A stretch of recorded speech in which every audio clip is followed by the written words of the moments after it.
After being abandoned by her true love, Evelyn was vulnerable, and I took advantage of the situation for a fleeting moment. As a result, she insisted I take responsibility and made me sign a 3-year contract to be her substitute partner. For 3 years, I devoted myself to being her loyal boyfriend. However, when her friend asked, "You've been with Sebastian for 3 years now. When are you planning to get married?" she replied, "Sebastian is just a stand-in for Gabriel. He's not my type at all. Once Gabriel returns, I'll leave him immediately." Little did she know I also had someone I cherished deeply. On the day our contract ended, my true love, Victoria, returned. Evelyn, with red eyes from crying, said, "Sebastian, don't tell me you haven't fallen for me even once in these 3 years." I replied, "You were just a stand-in for Victoria, not my type at all." In the early hours of the morning, Evelyn returned, smelling strongly of smoke, fitting Gabriel's character as a romantic rogue. However, I didn't mind and took her directly to the bathroom. She had been drinking and was in high spirits, her smooth and delicate arms wrapped around my neck. We played around until 3 in the morning. When I carried her out of the bathroom again, she was too exhausted to move a finger. She nestled into my arms, her forehead against my shoulder, and asked softly, "Don't you have work tomorrow? Won't you be tired?" I replied, "No, I'm fine. I'll take a break at noon." From the first day I was with Evelyn, I knew I was just a stand-in for Gabriel, the one she couldn't have. But I'm a serious person, so once I signed the contract, I dedicated myself to fulfilling all her demands. For 3 years, no matter how busy I was, I would prepare breakfast for her, drive her to work, and take her to places she wanted to visit during holidays. She never had to worry about the itinerary, food, or accommodations. When she was tired, I would carry her. When she was hungry, I would cook for her. I even took care of organizing her wardrobe. Evelyn would often say to me, "Sebastian, you treat me so well that I've forgotten why I was with you in the first place. I wish we could continue like this forever." She seemed very satisfied with my performance tonight, kissed my chin, and said considerately, "You can sleep a little longer tomorrow morning. I'll make breakfast." She started chatting with me, asking, "We've been together for 3 years now, but I've never met your parents. What should we bring them for the new year?" My eyes suddenly opened wide and I said, "Evelyn." She didn't realize anything was wrong and smiled. "You were just calling me sweetie earlier. Why are you calling me by my name now?" She spoke playfully and affectionately as if truly fond of me. Evelyn seemed to have forgotten that she insisted I call her baby. All my contacts and messages with her were saved as baby, and it was even pinned to the top. I responded flatly, "Evelyn, our contract has only 1 week left." She looked at me blankly as if she didn't understand what I meant. I got out of bed, put on my robe, found my glasses on the nightstand and put them on. As I did this, I didn't say a word. My calm and serious demeanor seemed unfamiliar to her.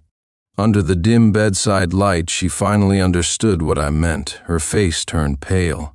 She wrapped herself in the blanket and asked incredulously, "Sebastian, what do you mean? Are you breaking up with me?"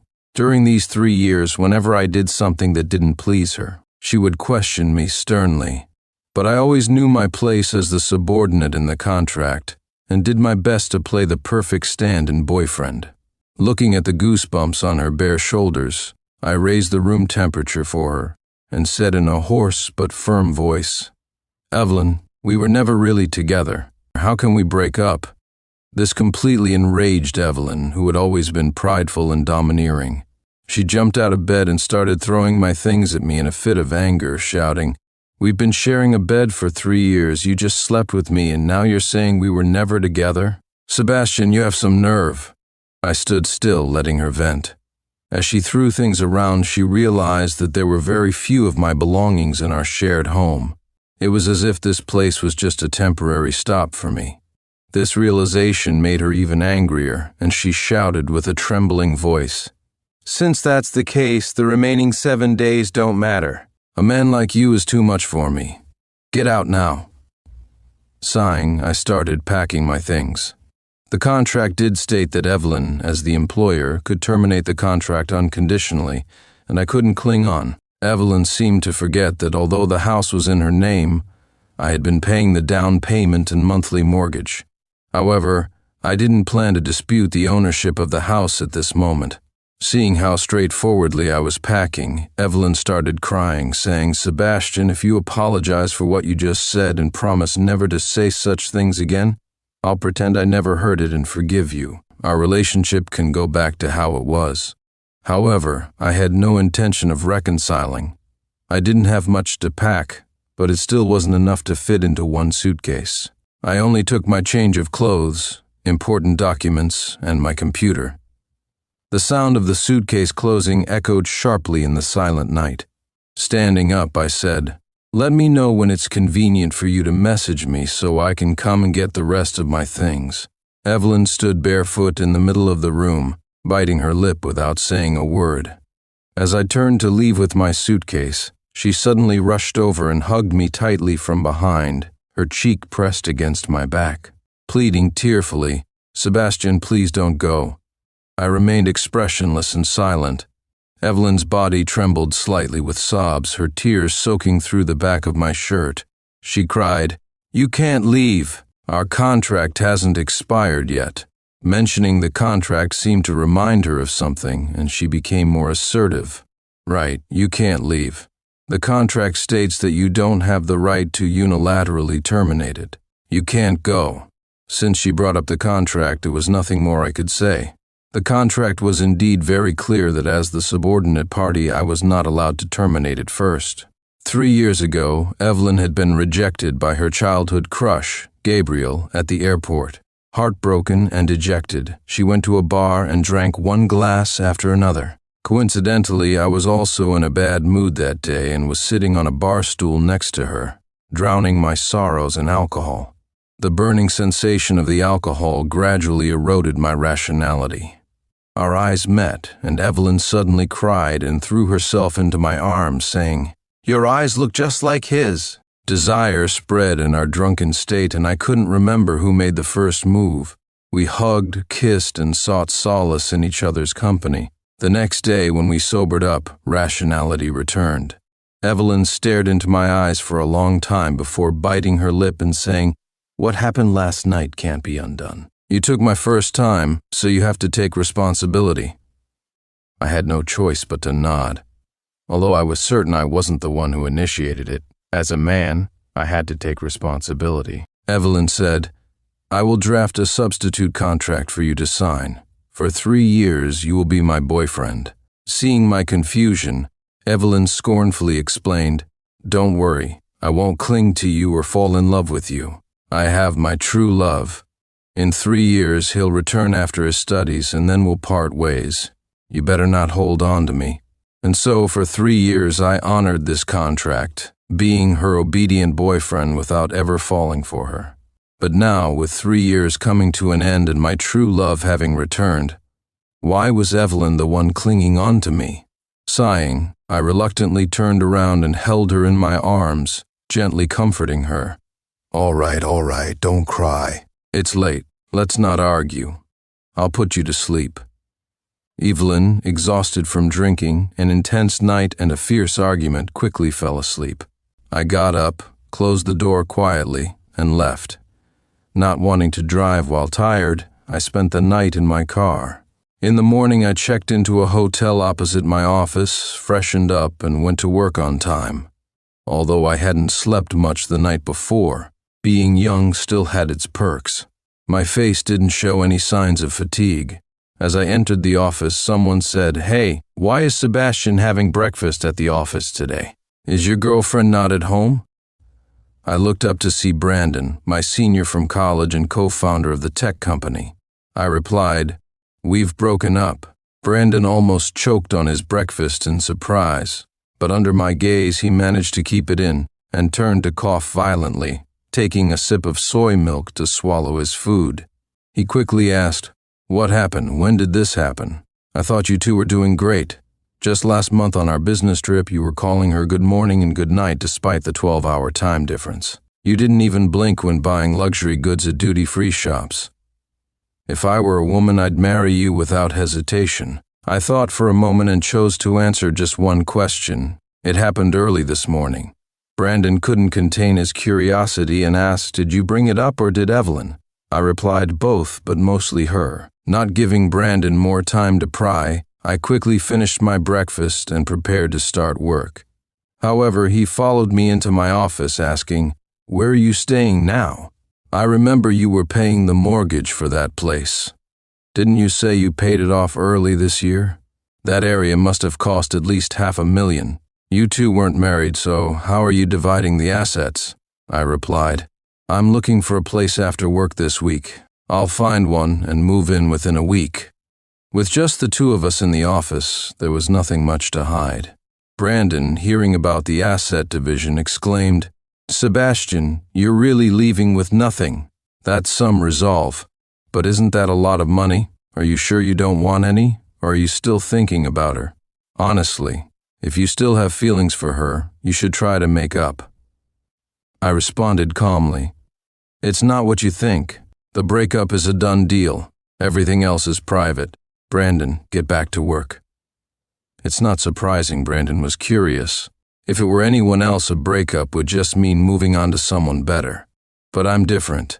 Since my student days, I've been extremely disciplined and caring towards my partner. As an entrepreneur in the tech industry, I always went home on time after work. Even during business trips, I would greet Evelyn good morning and good night, despite the time difference. On holidays, even foreign ones, I would give her something special. For 3 years, my life revolved around work and Evelyn, with Evelyn being more important most of the time. Once Brandon saw my computer screen open to a recipe and I was diligently taking notes. Brandon joked with me saying, "If I learned your tricks, I wouldn't have any trouble getting any girl." I often wondered why, despite my wealth, decent looks, and always putting my girlfriend first, Evelyn still couldn't forget Gabriel. As soon as he returned, she immediately ran into his arms. Near the end of the workday, Evelyn surprisingly came to pick me up from the office. She brought desserts for my colleagues and closed the office door amidst their envious compliments. She sat on my lap, pulled my collar, and said, "Let me see, did you miss me today?" She breathed softly, lightly biting my earlobe. But the usual intimacy that would have made my blood boil only made me feel uncomfortable and resistant because of the unfamiliar smell of smoke on her. I tried to avoid Evelyn's kisses, and in the struggle, a red mark on her collarbone was revealed. I was certain I hadn't left any marks on her. As an adult man, I knew what that fresh mark meant. A wave of disgust mixed with a faint heartache spread through me. Evelyn asked, "What's wrong, honey? Are you feeling unwell?" My unpleasant expression made her panic. Seeing I didn't respond, she anxiously touched me all over.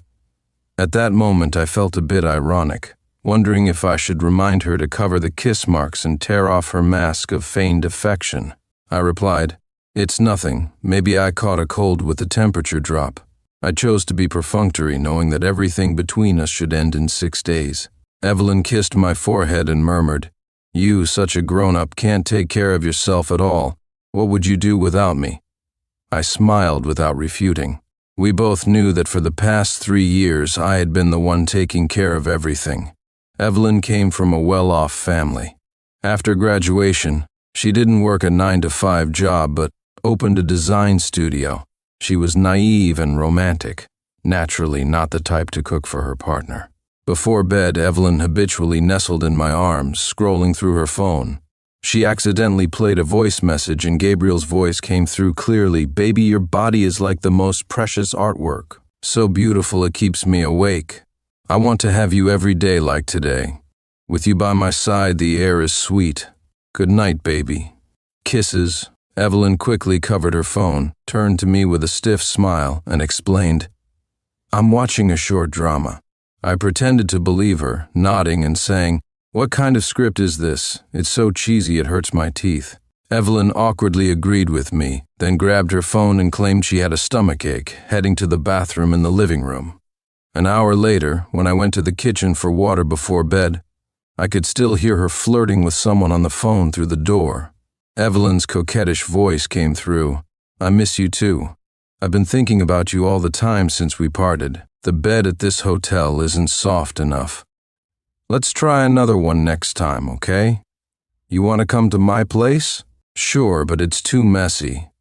Let me tidy up first. How do you know Sebastian?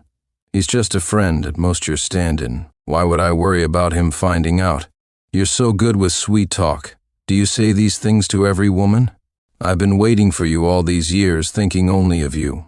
Do you think I'm under your spell? Even though I knew from the beginning that I was just a stand-in after 3 years of sharing a bed. Her flirtatious laughter still felt like a sharp thorn. In my daze, my phone chimed with a message. It was from Victoria, my true love who had moved overseas with her family during college. The message read, "Sebastian, I'm coming back to the country. Will you pick me up?" Her flight landed on the same day my contract with Evelyn ended. "Evelyn, it's time to end this fake relationship." That night, I didn't sleep well, sweating profusely. At dawn, Evelyn woke me up. Half asleep, I mumbled and pushed her away, but she didn't mind my sweaty state and kissed my lips. I instantly woke up, almost instinctively wanting to push her away, but held back. I said, "I haven't brushed my teeth." I turned my head away, and fortunately Evelyn's lips didn't linger. She said, "Why would I mind? I finally woke you up." I thought I was hugging a little heater. I asked, "What?" Evelyn pulled me out of bed and said, "Don't you know you have a fever? Get up, I'll take you to the hospital." I thought I might have caught a cold from spending the night in the car. Although I didn't think it was a big deal, a hot shower and some rest would do. But out of habit, I couldn't resist Evelyn's insistence, so I got up, washed up quickly, and went to the hospital with her. In the emergency room, we ran into Gabriel. He seemed unwell, his face pale. Evelyn's previously calm face instantly tensed up. She let go of my hand and rushed to Gabriel, grabbing his arm and asking worriedly, "Gabriel, what's wrong? Why are you at the hospital?" Gabriel smiled at her, his gaze meeting mine over her shoulder. He said, "I just got back and have a bit of jet lag." "And this is?" Evelyn hesitated, glanced at me, and stammered, "He's my friend. He's not feeling well, so I came with him." I understood that Evelyn didn't want Gabriel to know the true nature of our relationship. Gabriel nodded and pointed to the consultation room ahead, saying, "I won't keep you then. I'll go see the doctor." His expression was somewhat forlorn as he walked away alone. Seeing Gabriel about to leave, Evelyn instinctively supported his weak body and turned to me, saying, "Gabriel is unfamiliar with this place. I can't leave him alone. You go see the doctor yourself." I coldly asked, "You're not coming with me?" Evelyn, frowning, replied, "Sebastian, what's wrong with you? Didn't you say you felt better in the car?" I leaned against the wall, expressionless, without responding. Evelyn, now focused entirely on Gabriel, left with him towards another consultation room. I smirked sarcastically, thinking about how the woman who was just caring for me had now run off to another man without looking back. I couldn't decide whether to admire her sincerity or laugh at her insincerity. Shaking my head bitterly, I walked to my consultation room. The nurse took my temperature and found it had spiked to 40 degrees. It was likely due to my busy work schedule and low immunity, leading to a flu infection that required IV treatment. Out of habit, I called Evelyn twice, but both calls were declined. Only then did I realize how foolish I was. Habits are indeed terrifying. I put away my phone, queued up for medication, and went to the infusion room for treatment. I felt even dizzier during the infusion and accidentally fell asleep. It was the family member of the patient next to me who noticed my IV had finished and called the nurse to wake me up. For 2 whole hours, Evelyn didn't call or message me. When I finally dragged my aching body to the parking lot, I found that Evelyn had taken my car using the spare key I had left with her. I called her again, and this time she answered. Hearing that I was still at the hospital, she hesitated for a moment and said, "Sorry, Sebastian. I planned to come back for you after dropping Gabriel off, but he had an allergic reaction, so I took him to a nearby hospital." Before she could finish, the car's navigation system announced, "You have arrived at the Shangri-La Hotel underground parking lot." Despite Evelyn quickly turning off the navigation, I heard it clearly. I said, "It's fine, I'll take a cab." After hanging up, Evelyn messaged me, "Sebastian, go home first. I'll explain later." I scoffed. What was there to explain? We were never in a relationship that required explanations. Still, I called a cab to the hotel, not to catch them in the act, but to avoid any entanglements or false accusations when the contract ended. In the underground parking lot, I found my car. Opening the door, I was hit by the unmistakable scent of intimacy. On the passenger seat's floor mat lay a torn pair of black stockings, and used protection was blatantly hanging on the center console. I expressionlessly turned on the dash cam. The recording showed Gabriel asking, "What do you want to eat?" Evelyn's sweet voice replied, "I want to eat you, big brother." Gabriel responded, "Little glutton, I heard the beds at Shangri-La are very soft. Want to try?" Evelyn giggled. "Aren't you feeling weak from jet lag?" Gabriel replied, "You'll know if I'm weak once you try." Then came the sounds of rustling clothes and Evelyn's soft moans. She said intermittently, "Focus on driving." Gabriel laughed. "You're dressed so beautifully. If I can still focus on driving, I should see a doctor." Evelyn playfully scolded, "Stop it. Find a place to park first." Gabriel didn't respond, and soon the car stopped. The sound of a belt buckle being undone followed, then the unmistakable sounds of intimacy. I knew from the sounds that Gabriel had torn Evelyn's stockings and she was opening the protection. I copied the audio to my phone, smoked a cigarette in the car, then locked it, and left. When Evelyn came home that night, she immediately explained, "Crystal had another fight with her boyfriend, and I was called to mediate." Crystal was Evelyn's best friend with a troublesome boyfriend. I casually asked, "Did they make up?" Evelyn, hugging me, said, "Almost. My boyfriend is the best, always giving in to me, never arguing." I smiled noncommittally, looking at Evelyn's bare legs under her short skirt. Seeing my gaze, Evelyn awkwardly explained, "I accidentally tore them getting out of the car, so I threw them away." I didn't respond, just handed her the tablet and said, "Brandon wants to change cars and asked for my advice. He wants a spacious car, preferably one suitable for car activities. Which one do you think is best, baby?" Evelyn's face turned red, her eyes darting around, and she forced a smile, saying, "You men choose cars." "How would I know? I'm tired, honey. I'll go take a shower." She kissed my cheek and went to the bathroom to remove her makeup and wash up. Disgusted, I wiped my cheek and looked at the bathroom door. Probably afraid I'd suspect something, Evelyn didn't lock the door. When the shower started, I got up and opened the bathroom door. Evelyn screamed, covering her chest. I said, "Why so shy? It's not like I haven't seen it before." I sneered, not missing the marks on her chest. I continued, "I haven't showered either. Let's do it together." Evelyn nervously grabbed a bathrobe and quickly wrapped herself up tightly. Evelyn forced a smile and said, "I'm done showering. You can go now." She practically fled the bathroom. With one finger, I lifted the undergarments she had discarded by the sink, the stains still visible. I scoffed, thinking she didn't even bother to clean up after herself. When I finished showering and returned to the bed, Evelyn was already wearing a conservative sleepwear that covered her from head to toe, pretending to sleep while clinging to the edge of the bed. I found it amusing since I did have a cleanliness quirk about these things. In the silence, my phone suddenly rang. Seeing an unknown number, I quietly stepped out to the balcony to answer it. "Sebastian, it's Gabriel. We didn't get a chance to properly meet today." Although Gabriel was Evelyn's first love, he was still the third party in this triangle. He felt no shame, even calling to assert his dominance. I calmly replied, "Nice to meet you."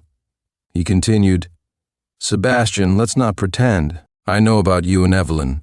I also know you've discovered us together. How was it? The marks I left on her. Thrilling, right? She told me herself that I'm the only man she's ever loved. So why are you still hanging around her? She despises you now." Gabriel's tone was both bragging and frantic. I retorted sarcastically, "Seeing how eager you are, I almost pity you. Evelyn and I can end it whenever she wants. You think you found a treasure, but I've long discarded it." Frustrated at not getting the response he wanted, Gabriel hung up angrily.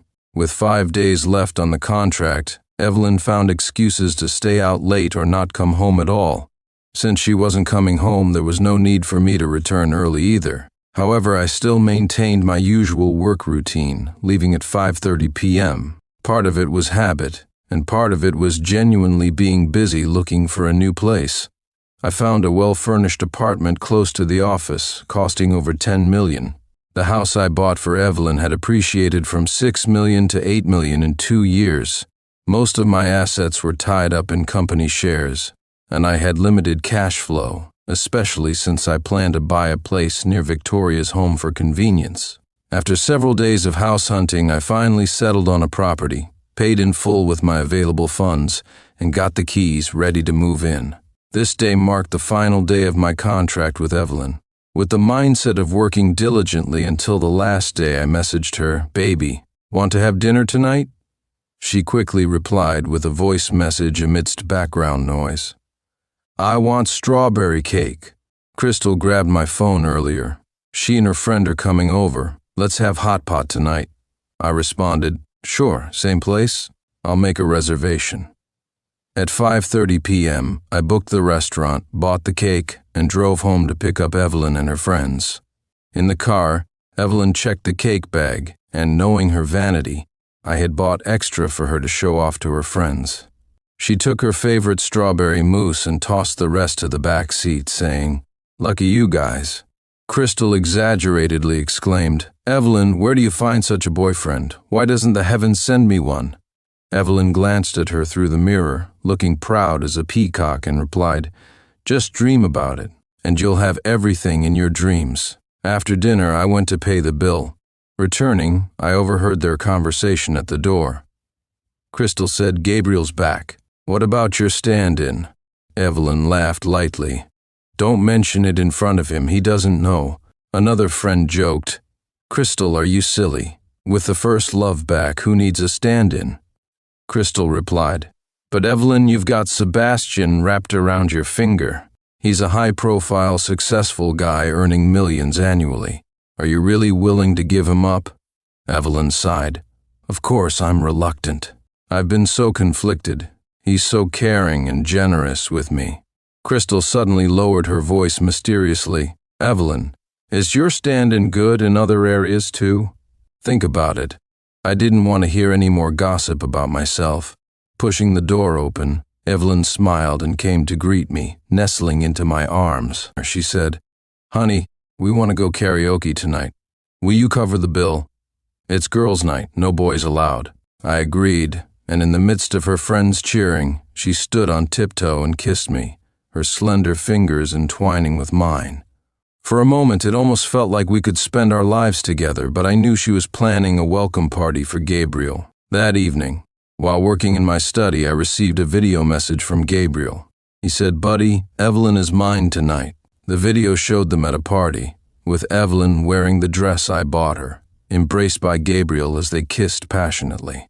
In the background, Crystal's voice cheered, "Childhood friend wins over new love." I didn't respond to Gabriel. Instead, I opened Evelyn's secret social media account. She didn't know I could easily hack it, being a programmer. She posted, "Mr. Gabriel, I've finally waited for you," with a picture of their intertwined hands, just like how she held mine earlier. Gabriel replied, "After all this time, it's still you."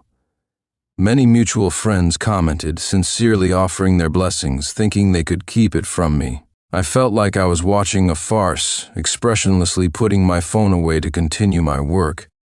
Tomorrow, my 3-year contract with Evelyn would end. Leaving was certain, not because of her capricious nature or the sudden return of her first love, but because I knew my role as a stand-in. From the beginning, it was clear how it would end. With the main character back, it was time for me to step aside. That night, Evelyn didn't come home and didn't even bother to make up a flimsy excuse. In the morning, I packed all my belongings and scheduled a moving company online. Before leaving, I placed the now meaningless contract on her dressing table, deleted my fingerprint from the door lock, and cleared all the digital passwords. On the day our contract ended, I moved into my new home. After a bit of settling in, I went back to the office to handle some work, planning to pick up Victoria from the airport in the evening. Shenzi and some friends, upon hearing of my new place, insisted on throwing me a housewarming party. They brought beer and snacks, using a temporary code to enter my place. Chen Zi said, "Hurry to the airport and pick up Victoria. We haven't seen her in years, wonder if she still recognizes her senior." Another friend joked, "As long as she remembers Sebastian, that's all that matters." Those two were close in college, almost a couple if not for her family's move. They'd probably have kids by now. Hearing this, my earlier annoyance from Evelyn's actions vanished. With a smile, I said, "I'll ask Victoria. If she comes, be supportive but don't scare her off." Chenze replied, "Don't worry, we'll behave. Call us when you get Victoria. I'll order takeout." As a single guy, Chenze's first choice was always takeout. He didn't realize that after 3 years of having a home, my habits were different. I picked up my phone and, while scrolling through apps, asked, "What do you want to eat? I'll order ingredients and cook dinner." At the airport, amidst the bustling crowd, my heart raced when I saw the familiar figure. Victoria, dragging her suitcase, looked around urgently. When our eyes met, her face lit up and she ran towards me. In those 5 years abroad, she had matured, but her smile was still as bright as ever. "Long time no see," I greeted, my voice trembling slightly. Victoria, holding back tears, said, "I'm back, Sebastian. No matter how great the world is out there, my heart has always been here. I'll never leave again." Gently brushing her hair aside, I said, "Let's go. Chenze and the others are waiting for us." Victoria nodded enthusiastically, her face beaming. Back at my place, the lights were on, and my friends cheered as we entered. I headed to the kitchen, saying, "You guys chat, I'll cook." Victoria greeted everyone briefly and followed me, asking softly, "Need any help?" Smiling, I replied, "No, just wait for the feast. This is your welcome dinner." My phone rang on the living room table, showing an unknown number. In this day and age, such calls were usually telemarketers. Victoria thought so too. Picking up the phone and peeking into the kitchen, she said, "Sebastian, seems like a spam call." With the stove's fan running, I didn't pay much attention and replied, "The peppers are just in the pan. Don't get choked. Can you answer it for me?" Victoria answered the call, but before she could speak, the person on the other end started scolding, "Sebastian, what do you mean by moving everything out?" Evelyn hadn't come home for a day and night, only to find everything of mine gone and the expired contract left on her dressing table. Thinking I had left without a word, Evelyn became even more aggrieved, gritting her teeth and shouting into the phone, "If you have the guts, never come back." Victoria, not understanding the situation, awkwardly said, Sebastian is cooking. I'll have him call you back." Hearing a female voice, Evelyn seemed stunned for a moment before hanging up. Sensing the anger in the caller's voice, Victoria bit her lip and quickly opened the kitchen door, calling out, "Sebastian, the call you asked me to take was from a girl." She seemed upset. Even Victoria, despite her naivety, could sense there was some unresolved issue. She handed me the phone, saying, "I'll serve the food. You should call her back." I didn't hesitate, taking the phone and stepping out. It wasn't about tolerating Evelyn's tantrums. I just believed in a clean break. Leaving things unclear would only lead to more misunderstandings. Standing on the balcony, I dialed Evelyn's number. Despite deleting her contact, I had memorized it after 3 years of countless calls. Evelyn didn't speak immediately. After about a minute, she finally spoke with a tearful voice. "Sebastian, aren't you going to explain what just happened?" Despite her sobs, her tone was still accusatory, but I was immune to it now. "Evelyn, this is my personal life. It has nothing to do with you," I replied calmly. When we first got together, I struggled with her spoiled and domineering nature. But over 3 years, I learned various skills like cooking and comforting, becoming the perfect stand-in for her first love. In the past, I would never have responded so formally, but now I did. This response infuriated Evelyn. She raised her voice. "You blocked me on WeChat. You're with another woman, and you deliberately had her answer my call. Sebastian, you're breaking up with me because of her, aren't you? The contract ending is just an excuse. You're a jerk, giving your first to someone else and abandoning me. How can you cook for another woman?" In the living room, my friends watched through the glass door, seeing a rare hint of impatience in my usually calm demeanor. Evelyn, we're done. We're no longer in a position to discuss personal matters. Please respect that, I said. Evelyn was stunned, never expecting such a distant attitude from me after our contract ended. My formal tone made it clear she was now just an insignificant acquaintance. Sebastian, how can you say that? We've been together for 3 years. I'm the closest person to you. How can you say we're not in a position to discuss personal matters? Even if we started with a contract, 3 years is a long time. You can't be so heartless, she argued. My voice remained steady. Evelyn, stop dwelling on this. What do you want to say? My indifferent attitude made it clear I had no lingering feelings for our 3-year relationship. Evelyn sniffled.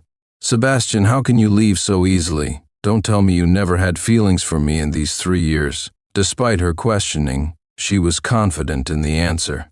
After 3 years of intimacy, surely there were feelings involved. But I replied without hesitation, I'm sorry, Evelyn. You're not my type. Evelyn couldn't accept this, feeling her pride was deeply wounded. Looking at the half-empty closet and recalling the gentle voice on the phone, she felt a strong sense of crisis. Willing to lower herself, she tried to win me back. Honey, are you still upset about the contract? I can explain. I haven't seen that first love in a long time. He was just a childhood crush. I like you now. If you come back and sincerely apologize, I can forgive you and we can continue. Spoiled, she thought a simple apology would bring me back. I scoffed. Evelyn, you're mistaken. I have no intention of continuing a relationship with you now or in the future.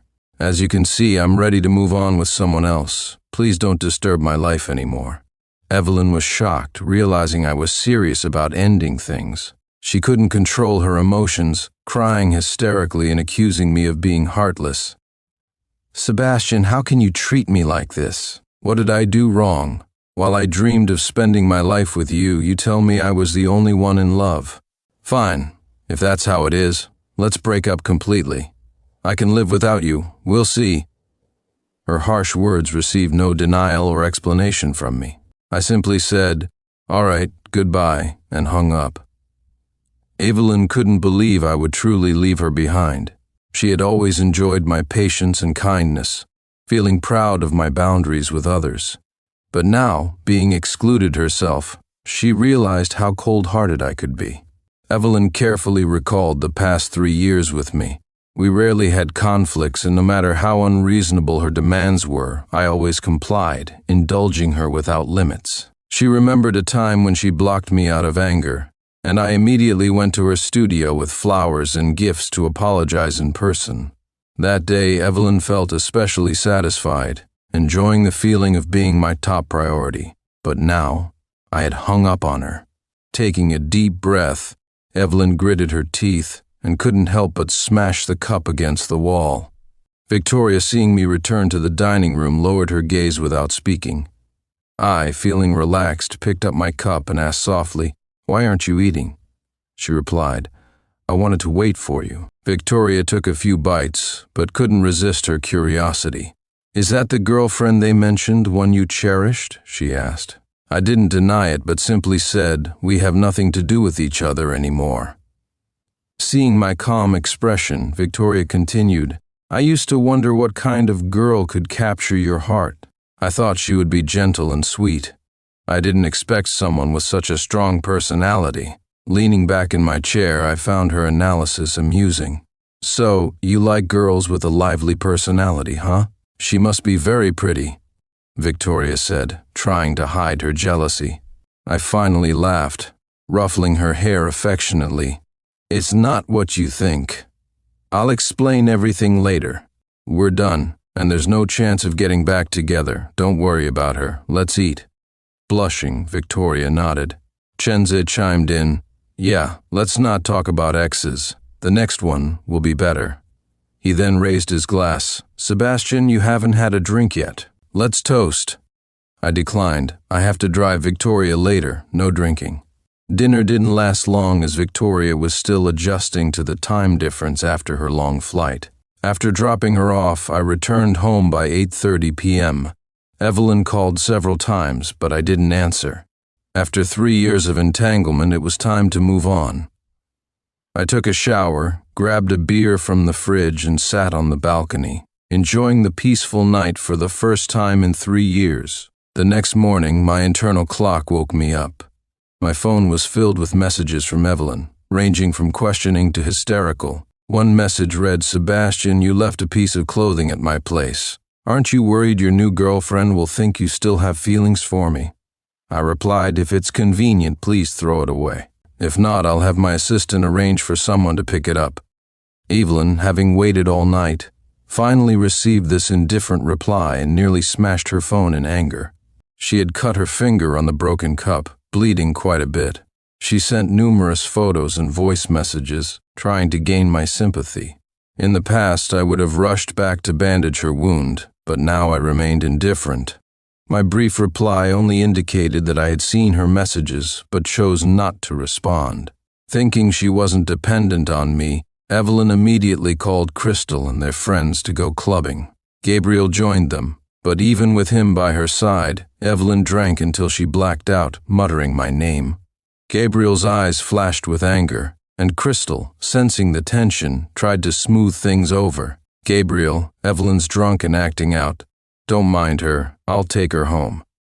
Gabriel, smiling warmly, said, "I don't trust you to take care of her if she gets sick. I'll take her home." Before Crystal could object, Gabriel had already taken the drunken Evelyn into a waiting taxi.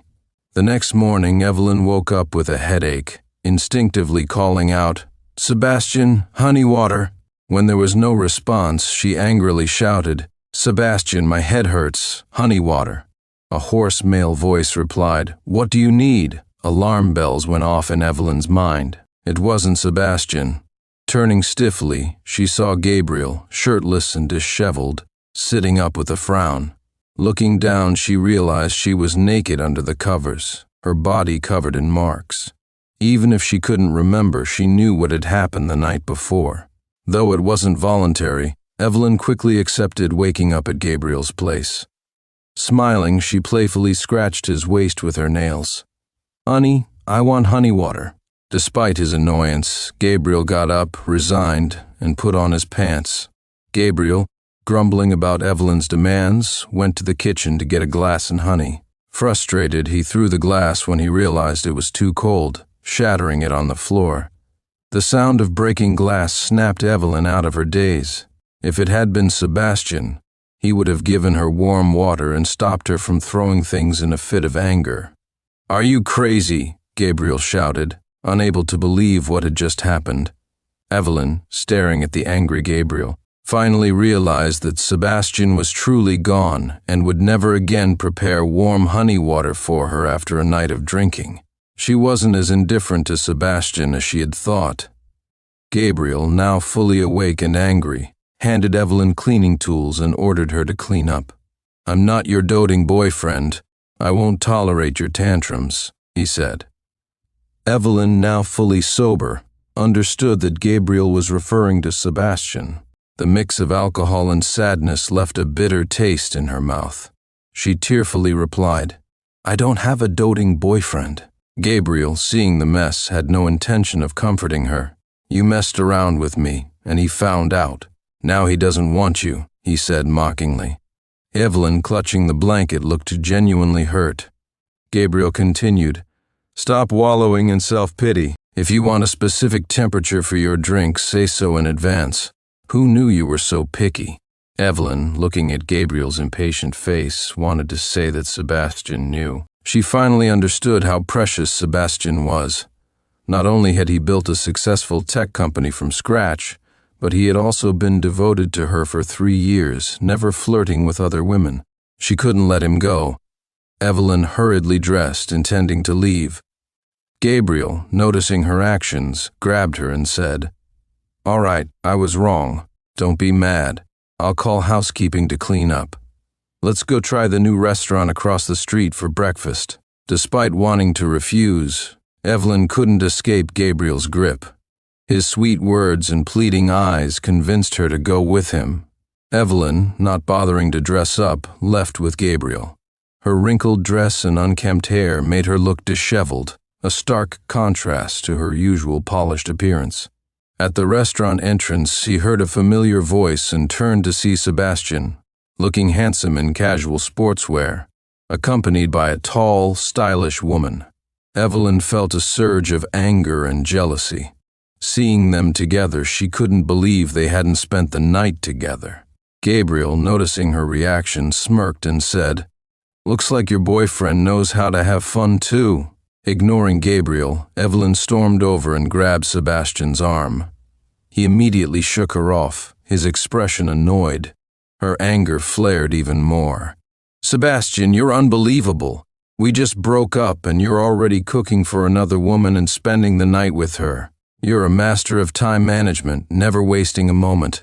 In reality, Sebastian had just gone for a morning run with Victoria and stopped for breakfast. He intended to take things slow with Victoria out of respect, but he felt no obligation to explain this to Evelyn. His cold gaze made Evelyn feel like she was throwing a tantrum. She felt deeply wronged, believing Sebastian belonged to her. She had never seen him so gentle with any other woman in the past 3 years. Her eyes were filled with accusation. Evelyn lashed out, "Sebastian, you're a jerk. You moved out and immediately got involved with another woman. Are all men just this weak? Is she better in bed than I was?" I could tolerate her insults, but I couldn't let Victoria be dragged into this. My eyes flashed with anger as I protected Victoria behind me, looking at Evelyn with annoyance. "Miss Evelyn, this behavior is harassment. I have the right to call the police." Evelyn's last memory of me was my caring gesture of buying cake for friends and ensuring her safety before leaving. She never expected me to be so cold upon our next encounter. She was used to me comforting her, but now I was threatening to call the police. "Sebastian, how can you treat me like this? What were these 3 years to you?" "A joke?" she asked in disbelief. I was done giving her the benefit of the doubt. "Evelyn, you're hardly innocent yourself," I said, glancing pointedly at Gabriel behind her. Her face turned pale as she asked, "What do you mean? Are you going to blame me now?" Gabriel chimed in. "You misunderstand. Evelyn is just a friend. She's too pure to do anything wrong." I reminded her, "I've seen the dashcam footage." Realizing the implication, Evelyn's face drained of color.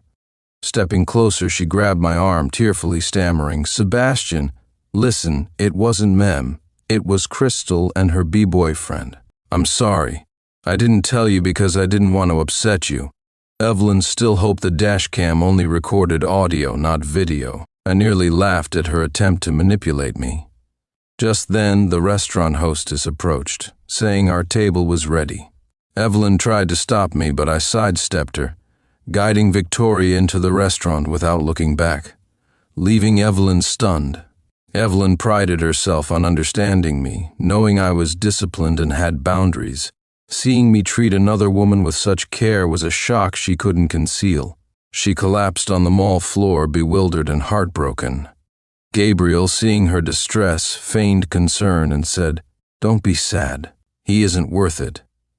Tears in her eyes, Evelyn looked up and said, "Why is he so cruel? I love him." Gabriel thought to himself, "If you loved him, why were you with me?" But he said, "Evelyn, I know you're sentimental, but you have me. I may not be as good as him, but I love you more." Evelyn's mind was filled with the image of me leaving. Distracted and irritated by Gabriel's chatter, she snapped, "Can you shut up? This is your fault. Sebastian wouldn't have left me if it weren't for you." Offended, Gabriel left her sitting there fuming. In the restaurant, I apologized to Victoria. "Sorry you had to see that." She smiled gently. "It's okay, just surprising." I asked, "What do you mean?" She replied, "I thought you would have a clean break. I'm surprised to see this drama." I sighed, rubbing my brow. "You probably guessed," she cheated. "Not something I'm proud of," I admitted. Victoria, seeing my bitter smile, said, "It's nothing. Everyone has a past. She made a mistake. You deserve someone better." Feeling lighter, I smiled and offered her a shrimp dumpling. "Don't worry, There are plenty of beautiful things in the world. I won't miss out because of one crooked tree." Meanwhile, Evelyn left the mall and went to Crystal's place. Seeing her state, Crystal pulled her inside and asked, "What happened? Who hurt you? Is it Gabriel?" Evelyn, sobbing, said, "It's not him." Crystal, worried, urged, "Tell me. We'll make things right." After a while, Evelyn finally said, "I just saw Sebastian. Crystal, I realize I love him more than Gabriel. Over these 3 years, I've fallen in love with Sebastian." Crystal said nonchalantly, "Isn't this a good thing? You finally realized your feelings. That stand-in guy loves you so much. Just sweet-talk him a bit, and you two will be back together." Evelyn replied, "He hasn't been anyone's stand-in for a long time. He's the one I love." Crystal responded, all right, he isn't. Oh, come on, stop crying." Evelyn, choking back her tears, said, "But what do I do? He seems to have found out about me and Gabriel. He must hate me now." Crystal was shocked. "How could that happen, Evelyn? You were too careless. Having one foot in two boats is not something everyone can pull off. It's too easy to get caught." Evelyn said, "Sebastian looks at me like I'm a virus now, like he's afraid of getting sick if he's near me. He even said he'd call the police if I keep bothering him." Crystal, indignant on her friend's behalf, said, "He's so petty. Even if you can't be friends after breaking up, he doesn't have to treat you like a plague. What's with his lack of class?" "Forget him, Evelyn. Forced love is never sweet. You're so beautiful you can have any man you want. Why fixate on him? The next one will be better." Evelyn finally wiped away her tears and lifted her head. She huffed, "Now I've seen his true colors. I'll delete all his contacts and cut him out of my life. If I ever talk to him again, I'll be a fool." Despite her tough words, Evelyn's mind was filled with images of Sebastian cooking, in an apron, working on his laptop in casual clothes, waiting for her with desserts after work, carrying her to the bathroom after being together. Evelyn thought she loved Gabriel and waited for him for 3 years. But now that he was back, she realized her feelings for Gabriel were nothing compared to what she felt for Sebastian. Gabriel didn't make her heart race, but Sebastian had become her ideal type. Crystal, seeing through Evelyn's facade, advised, "Evelyn, you're beautiful and come from a good family. Who wouldn't want a girlfriend like you? Gabriel didn't care much before, but now he's back and totally devoted to you. If you really can't let go of Sebastian, why not try to win him back? Change those little temper tantrums of yours, and he'll come back to you." Evelyn found it unreasonable but was tempted by the suggestion. She asked, "You want me to chase him?" Crystal responded naturally, "Of course. In love, who cares about face? Look at my relationship with my boyfriend. We've both had to swallow our pride to make up. It's no big deal." Evelyn pondered. Crystal continued, "This is just a suggestion. You and Gabriel are getting along well. He might not be as good as Sebastian, but he's not bad either. Why not just settle with him?" Evelyn hesitated for a few seconds before snapping, "Crystal, you never have anything good to say." Separated from Evelyn, I finally had my weekends back. I spent a morning working on my personal finance and time management plans, especially after buying a house which significantly reduced my liquidity. After completing my routine tasks, I added relationship time in the blank spaces of my schedule, ready to make time for a meaningful relationship. Shenzhe invited me for a drink. He asked, "Sebastian, now that you're single, what's your plan? Are you going to focus solely on work?" I sipped my drink and replied, "I'm no saint. I'm not planning to work alone forever. I'm almost 28. It's time for a serious relationship." Shenzhe asked, "What's going on with you and Victoria?" I replied, "More than friends, but not quite lovers. At our age, relationships are about marriage, so it's best to be cautious." Shenzhe, being both my best friend and business partner, didn't beat around the bush. He asked, "Did Victoria have any relationships abroad?" I admitted, "She dated 2 people, a local and a Chinese who moved there years ago. She's been single since last year. We're both not blank slates at our age. It's normal to have a past. If I had just liked Victoria in college, Getting to know her again made me like her even more. She was the first woman I found so warm and intelligent, always taking the initiative but still reserved. Thinking about a future with her filled me with joy. Since that restaurant encounter with Evelyn, Victoria had been surprisingly proactive, bringing me breakfast at work every morning. Despite her busy schedule, she always found time to bring me food and tell me to eat while it was hot before rushing off. Chenze was envious, saying, "Sebastian, you must cherish Victoria. I've never seen a better match, both. Elites, smart, and hard-working. She even makes you breakfast, unlike the pampered princess you used to serve." I frowned, disliking the comparison, and said, "Don't bring up the past. Criticize Evelyn all you want, but don't compare Victoria to others. We haven't confirmed our relationship, but I know I admire Victoria, and she feels the same way about me. Life is short, and time flies. Finding someone who fits you perfectly in every way is incredibly rare." I decided it was time to break the ice with Victoria. Evelyn, realizing she had been blocked and unable to reach me, fell into a deep sadness. She lost weight and felt miserable. Unable to contact me or know where I had moved to, she came to my office. To avoid gossip among colleagues, I brought her into my office. "Evelyn, I've told you many times, we're over. Can't you keep some dignity?" I said, exasperated. Her eyes reddened, ignoring my firm words. She poured out everything she had rehearsed. "Sebastian, I love you. I've fallen completely in love with you. I had so many chances to tell you, but my pride stopped me. I kept lying to myself that you were just a stand-in, thinking you would keep me in control of this relationship. My self-deception only deepened our misunderstandings. Can you give me another chance?"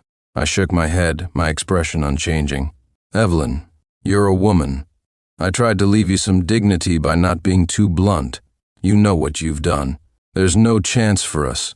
You've become tainted in my eyes." Evelyn clung to my shirt, her hands trembling, tears streaming down her face. "Please, listen to me. I know I was wrong, completely wrong. I was foolish and let him manipulate me. Please forgive me. My world is falling apart without you. I promise never to repeat my mistakes. Give me a chance to make things right," she pleaded. I looked at her briefly, then coldly pulled my shirt free. Checking my watch, I said impatiently, "I have a date tonight and need to leave. Will you go now or wait for security to escort you out?" Evelyn, seeing no trace of disappointment or heartbreak in my eyes, felt deeply hurt. "Sebastian, are you going to see Victoria?" she asked. She had already noticed our close relationship. "I won't deny it," I replied. Evelyn felt an unprecedented sense of crisis. "Sebastian, you say I'm tainted, but what makes Victoria better than me? I gave you my first time. She probably gave hers to someone else." I answered without hesitation, "So what? Her past relationships don't matter to me. I only know I like her, and that's enough." Then I called security. "This is Sebastian. Please escort the person in my office out. I need to leave." Evelyn couldn't hold back her sobs. As Victoria stepped out of the elevator, she heard two girls gossiping about the handsome man waiting for someone. I wore a black coat, which enhanced my unique charm. At 28, Victoria felt her heart race like a teenager again. She ran to me, noticing I wore glasses today, adding a touch of warmth and elegance to my features. "Today you look like a gentleman," she remarked with delight. "I wore them because I was going to see you," I replied, effortlessly charming her. "I regret not taking that step in college," Victoria confessed, her heart pounding. "Better late than never," I said, smiling warmly and holding her hand. We smiled at each other, the warmth of our palms connecting us. Suddenly, Evelyn barged in, angrily separating our hands. "Sebastian, how can you move on so quickly?" she yelled, her eyes filled with jealousy and resentment. I frowned, shielding Victoria. "Evelyn, are you following me? Do you know what you're doing?" Evelyn scoffed, looking Victoria up and down with a mocking smile. "Sebastian, what does she have that I don't? Who else would want her except you?" Before I could respond, Victoria interjected, "Right, who would want me? Would they want you instead?" Evelyn, rendered speechless, finally retorted, "Do you think Sebastian really loves you? You're just a novelty. I spent 3 years with him, and he never felt anything for me. How can you expect to win his heart so easily?" Holding Victoria's hand firmly, I said, "Evelyn, Victoria isn't a newcomer. She was the girl I liked in college. The day I met you, I was drinking away my sorrow because I heard she had a boyfriend abroad. Agreeing to the stand-in contract was because I thought she'd never return, and I was heartbroken. Evelyn, you're not the only one with a first love. Victoria is mine too. I meant what I said, and I wasn't lying. I never had feelings for you. You're not my type." With that, I turned and walked away with Victoria, leaving Evelyn standing there, stunned. Evelyn, heartbroken, returned to our shared home, threw herself onto the bed where we had shared countless sweet moments, and cried herself to exhaustion. That night at 10 p.m., Crystal and Evelyn's mother found her. "Evelyn, why was your phone off? Your mom was worried sick," Crystal said. Desperately, her mother explained. "Your dad was in a car accident, the doctor said. He might not make it through the night. I couldn't reach you, so I asked Crystal to help find you." Rushing to the hospital, Evelyn saw her father, covered in tubes, lying on the bed. She cried uncontrollably. It was too much for her in one day. Her father, sensing his end, whispered, "Evelyn, don't cry." Kneeling by his side, she sobbed, "Daddy, what's happening? Don't scare me." Her father continued weakly, "The business has been in trouble for a while. We've used up our savings to keep it afloat, but now everything is mortgaged. All that's left is your mom's retirement house. You'll have to take care of her now. I'm sorry, Evelyn." With that, he passed away, having made peace with his final moments. Evelyn, already devastated from hearing that Sebastian never loved her, now faced her father's death and the collapse of their family business. She knelt in the hospital corridor, feeling her world fall apart. She wished it was all a dream and she would wake up to find everything back to normal. Her father alive, their family wealthy, and herself still cherished by Sebastian. After her father's sudden death, the family plummeted into misfortune. Many so-called friends disappeared, and Evelyn, lost and disoriented, neglected her work. Yet every evening she came to my office building, hoping to catch a glimpse of me, though she never did, as I used the underground parking.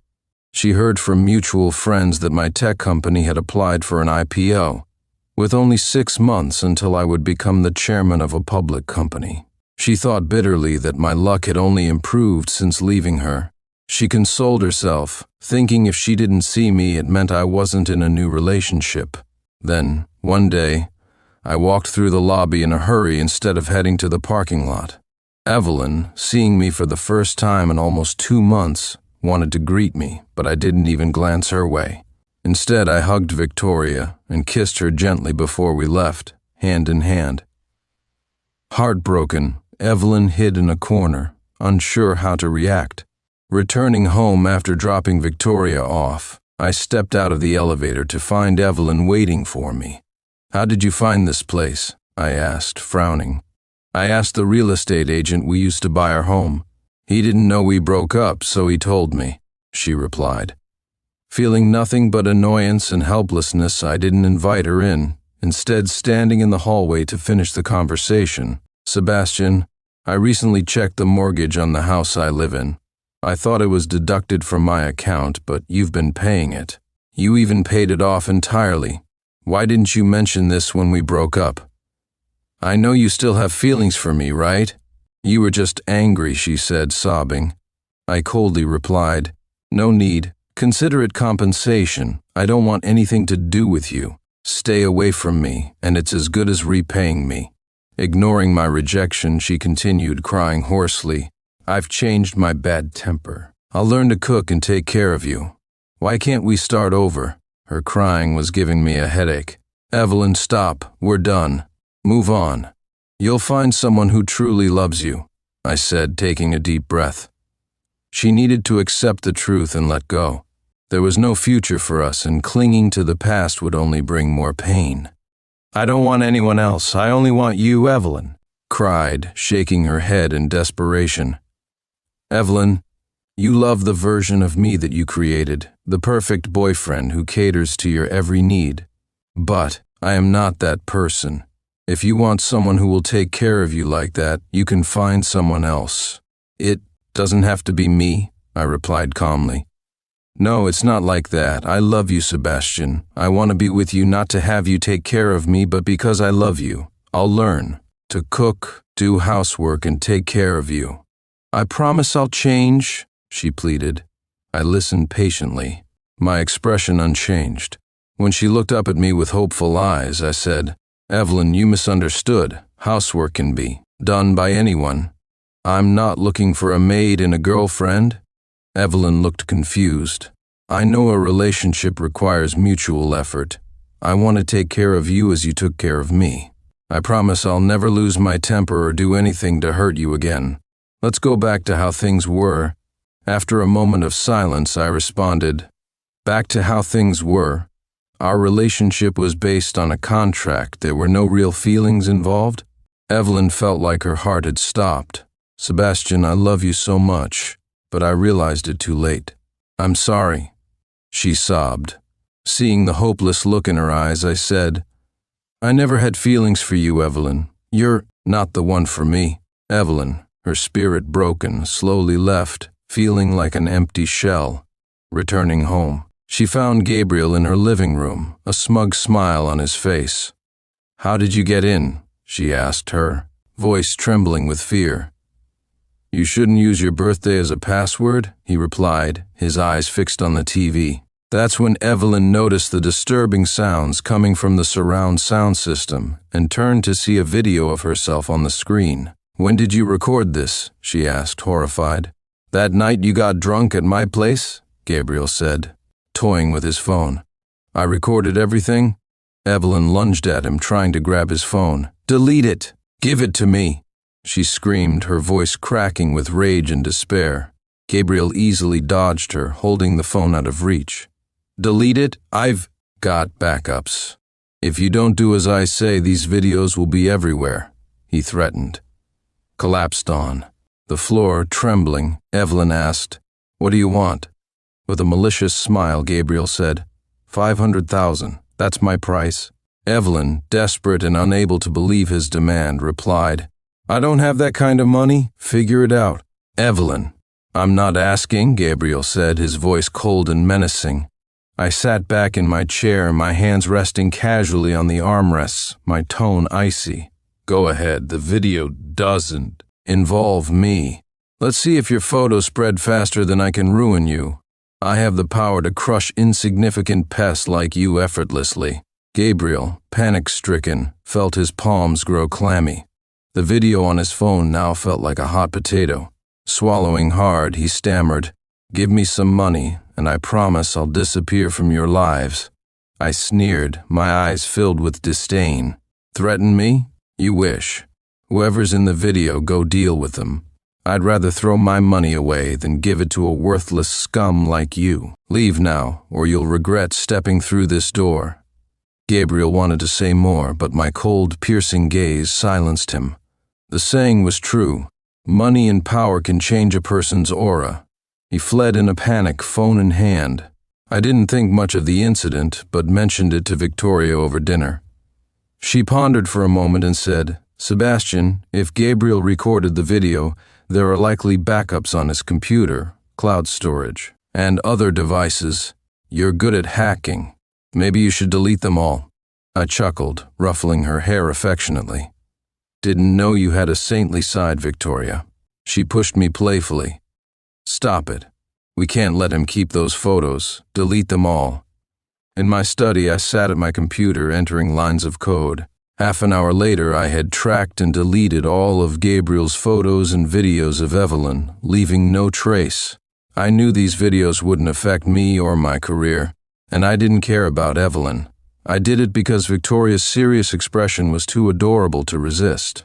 Gabriel, feeling increasingly defiant, decided to release the videos. But when he opened his computer, he was shocked to find all the files gone. He quickly realized who had the skills to hack his devices. Now he was more worried about what else might have been exposed. Gabriel regretted ever crossing paths with me. Desperate, he went to Evelyn, apologizing profusely. "Evelyn, I'm sorry for what I did. Can you ask Sebastian to forgive me?" Evelyn, confused by his sudden change in attitude, quickly understood.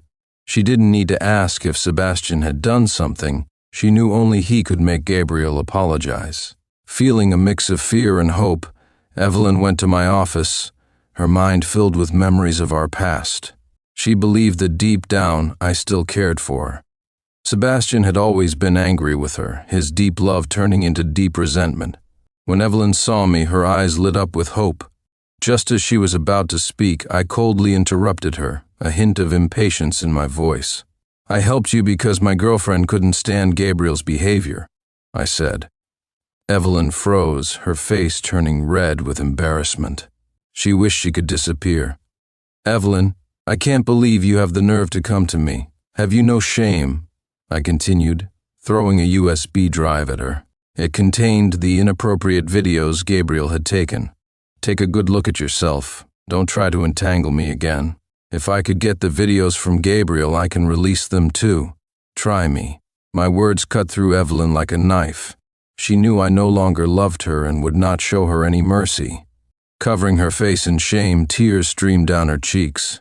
Without needing to be told, she left my office, walking aimlessly on the streets, everything around her a blur. Each step felt like it took all her strength, her once vibrant heart now drained of life. Unknowingly, Evelyn found herself by the river, staring at the cold water. Her mind was numb, memories flashing by like a movie reel, but none could rekindle her will to live. "Sebastian, I'm sorry. I really love you," she whispered, slowly walking into the water. As the river engulfed her, her world faded to black. Gabriel, once arrogant and full of himself, had fallen from grace. Deep in debt, he hid in a dark corner of the city, starving and filthy. His creditors eventually found him, beating him and leaving him to perform degrading acts for wealthy individuals with peculiar tastes. Each time he disobeyed, he was beaten, his teeth forcibly removed. Eventually, Gabriel was left in an abandoned warehouse, barely alive, surrounded by rats gnawing at his body. Unable to call for help, he slowly closed his eyes, ending his miserable life. His body would rot, forgotten by the world. Years later, on a sun-dappled campus path, I walked hand in hand with my wife, the girl who had captured my heart in college. We occasionally stopped to reminisce about the past, pointing out the classroom where we first met, the library corner where I secretly watched her, and the field where she nervously watched me play basketball. The years seemed to overlap, blending the innocence of youth with the happiness of the present. We walked slowly, fingers intertwined, sharing our daily lives and dreams for the future. Under the gentle glow of the moonlight,